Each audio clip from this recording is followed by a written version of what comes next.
Don't look at the TV, it'll be really awkward. Do not look at that TV. At any cost, for any reason, at any stage, do not look at that TV. What are you doing looking at your mother? Stop it. And it's really awkward, but eventually the break ends and you can thank God for that. But it comes on again and again and again, and it's only a certain amount of time for one of you says something stupid. So you're a lovely young audience. I'm going to warn you all right here, right now. If your mom ever turns to you and begins a sentence with the phrase, I remember in college when I used to leave the goddamn room. This is never going to end well for you. Oh God. My mom, yeah, she's strange, but she's really, she's really good at giving advice. This is where she really comes into her element. Sorry, she doesn't come into an elephant. She doesn't have an elephant. Not that she'd come into one if she had one. That's not what's holding her back. She doesn't have a penis. She's really good at giving advice. This is going well. She's really good at giving advice. She'd say things like, when I was a kid, she'd say things like, David, eat up your vegetables so you're strong enough to fight off a paedophile. And that's good advice. But at the same time, I wasn't allowed to eat for an hour before going to mass. I never really understood that. I talk with my mum a lot. It's a bit mean, but I love her. She likes me. I meant not to mock religion. I gave up for Lent, but I read this. I read the story about a priest in America. He wasn't Catholic, he was Christian, and he got like a company credit card. Like the bishop gave him a credit card, and in the first 30 days of having this credit card, he spent $25,000 on porn paraphernalia. I couldn't get over this. He had it a month. I heard of Palm Sunday, but this is ridiculous. Shit credit card companies, well, they're always like, oh, if we notice some strange transactions, we'll stop the payment and save you money. The fuck were they doing here? It's in a bishop's name. It was like ambiguous titles. It was like holy hand jobs, but that's religious. Beads. I love when someone laughs at that joke. Dirty fucker. Oh God. Did you have a good St. Patrick's Day? I fucking love St. Patrick's Day. It's the best holiday of the year. Do you know why? You don't have to buy shit for anyone. Every other Christmas is presents for your family and shit. Mother's Day, Valentine's Day, girlfriend, mistress. Father's Day. Father's Day, I have to give presents to a test tube. That's fucking awkward. Halloween, very strange one. You buy presents for kids, but you don't give it to them. You keep them in your house, tell them to come over at night time, wear something saucy, bring a few friends, and I'll make sure you get the seats. Patrick's Day is brilliant because it's Ireland's gift to the world. We're sorry about Jedward. We're sorry about Christmas Day. Have a green pint in us. Oh, fucking hell. My girlfriend hates that joke because I keep mentioning the mistress part, but my mistress loves it. I do have a girlfriend. Sorry, ladies, you have to learn to live with disappointment, like she has. It's hard being romantic in Ireland, though. Fucking hell, Valentine's Day was there about a month ago, and I was looking at the cards, and I saw one. It was a nice card. It's like, you are the only one I truly love, now or forever. My heart is yours. I thought, that's beautiful. Like, it's welling up. It was beautiful. But as a buy one get one free sticker on, it kind of ruined it for me. And Irish people aren't romantic. Like, girl here in the blue top. Hi, what's your name? What was the name of the first person you kissed? Can't remember. Right? I can't look over. Excuse me. I asked the girl last Saturday, what was the name of the first person you kissed? She said, Peter, no, John. And her friends were going, was it Stephen? And it was an orgy or something. I was actually getting knocked up at an orgy. I'm trying to find out the father of like game of Cluedo. Could be when I was doing doggy style in the kitchen with Professor Plum, or reverse cowgirl and thing with that. I'm pretty sure it was when I was 69ing with the Reverend in the cellar, but you never know. Not many jokes end with 69ing a Reverend in the cellar, but many evenings do. I have no idea where my set's going. I get a lot more tearful stuff in the news, and I was reading a story there recently, and it was this, there was this 15-year-old girl. 15-year-old girl, right? And she was pregnant, and I'm doing the subtitle again now. This 15-year-old girl is in England and she's pregnant, and they thought the father was this 13-year-old boy. I say thought, there were 7 other possible fathers. I could not get over this. The girl was 15, having sex with 8 people. I'm 21, I don't have 8 friends. It was the most awkward round of 21 kisses. Just 6, 7, happy birthday, Dave. 15 years years old having sex with 8 people.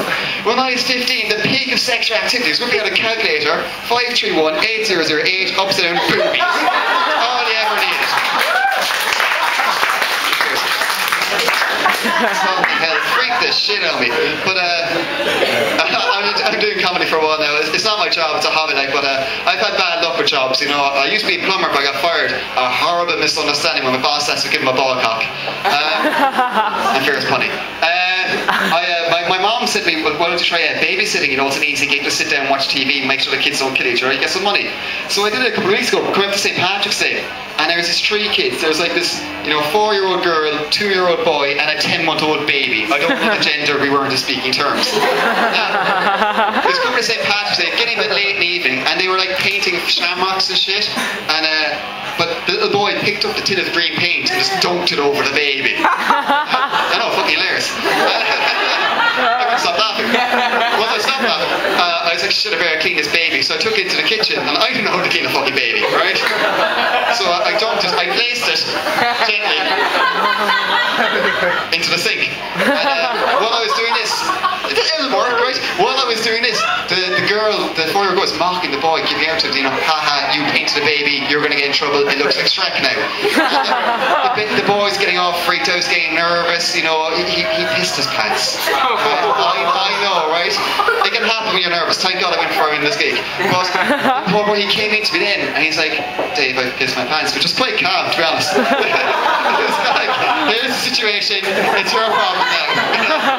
But I was like, right, so I said, look, just take off your pants, and, you know, go to the bathroom and dry yourself off. And so he took off the pants and he gave it to me, and I fucked him in the microwave. What was I going to do? I can't hand French him, right? So he goes off the toilet to take care of himself.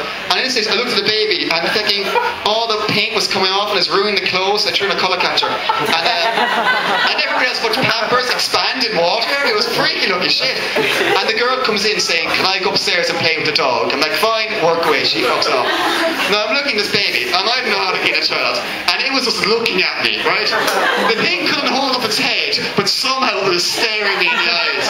So I didn't break the tension, so I put on the TV in the kitchen, right? And first thing that came on, VHI, the best of Barry White. You cannot clean a baby while listening to Barry White. So I changed the channel and comedy thing came on, it's like, that's fine. So I'm thinking of how to clean this baby. And then the little boy comes back from the bathroom, and he's still not wearing any pants. And he didn't find a pair. And but he was covered in shaving foam, absolutely covered, right? And his dad's razor blade. He said, Dad, he said, David, not Dad, fuck it, it's not like it. Don't be the Christ not anymore. He said, David, teach me how to shave. As if I fucking know, right? Now this is a tricky situation. Like, he could hurt himself, he could injure himself. So I go over and I grab the razor by the head so he can't accidentally, you know, hurt himself. And it cuts my hand, it's bleeding, but it's only, you know, that's why I'm strong. And but he won't let go. We're kind of wrestling around with it, and he wasn't winning the wrestling match. And we're trying to get it off and trying to get it off, and and I eventually ripped it off, and I said, yes! And just then the parents came home. They find me in the hallway, pinning down their boy. No pants covered in shaving foam, I'm bleeding while holding a razor blade. Their baby's in the sink, looking like the Incredible Hulk. The girl who went upstairs with the dog was dressing in the mother's clothing. The dog comes sprinting through, looking like Liza Minnelli on fucking ice. And just then the TV in the corner changed to an ad going, hi, I'm Savannah, call me now. I'm like, right!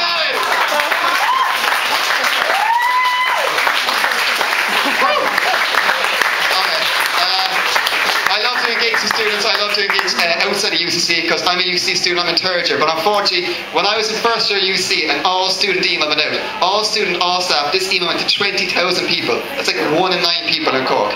Warning people, I know statistics, fucking hilarious. She's laughing at numbers. But it was warning people about a date rapist. The description was fucking me, right? This is a true story. It was like tall, slim, dark hair, unshaven, the clothes, tattoos, everything. Perfectly me. That email went out, my mobile phone fucking exploded with text messages. All my friends going, Dave, are you a date rapist? As if I'm gonna go, yes. I may be a pervert, but I never lied to a friend.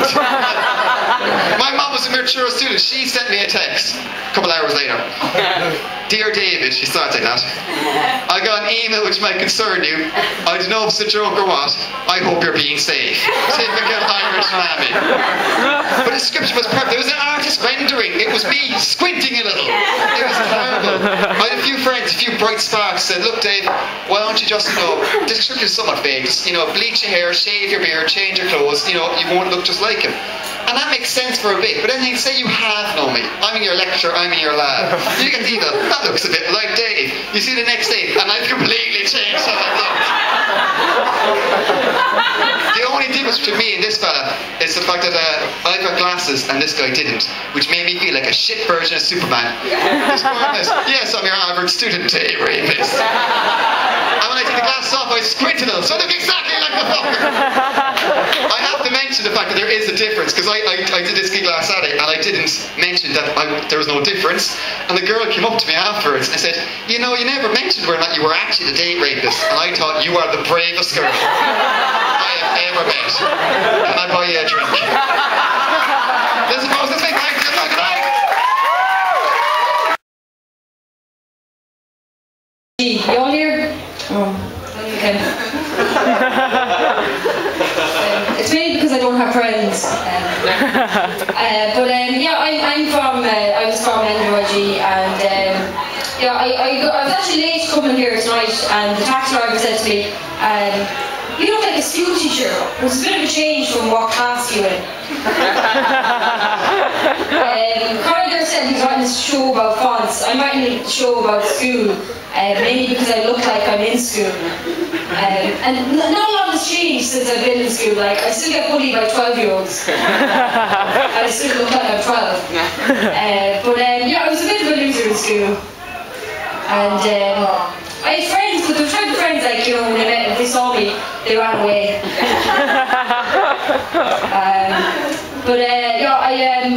I used to make up stories and tell a really interesting life. I got to the stage where I started lying to my diary. People call you stupid age in your school. Have any year been called names like what we called her? Any of you been bullied? It was about a minute here. You're all cool in college. Okay. I was just called Candy for a blowjob. I said that we see in the club, and some guy and some girls, right? Was sitting there, just stood up and was like, "Me too." She wasn't even short. I'm from NYG, and none of you have any of you been to Galway? Yeah. But none of you went to college there. I'm telling you now, you should have. Galway is the most relaxed city in the world. I always wondered why that was, until I saw an advertisement recently, and the biggest advertisement of the whole thing for Galway was for head shops. And I went to head shop just to try, I decided to try the poppers for the crack. But I couldn't open the trial up on it. True story. People say comedians, right? I started doing comedy when I was in college. People say comedians are really depressed. I think that's really true, because I started doing comedy in college. The big story of my life where I drank too much. I was never going to lose my virginity. I just wondered if I one of those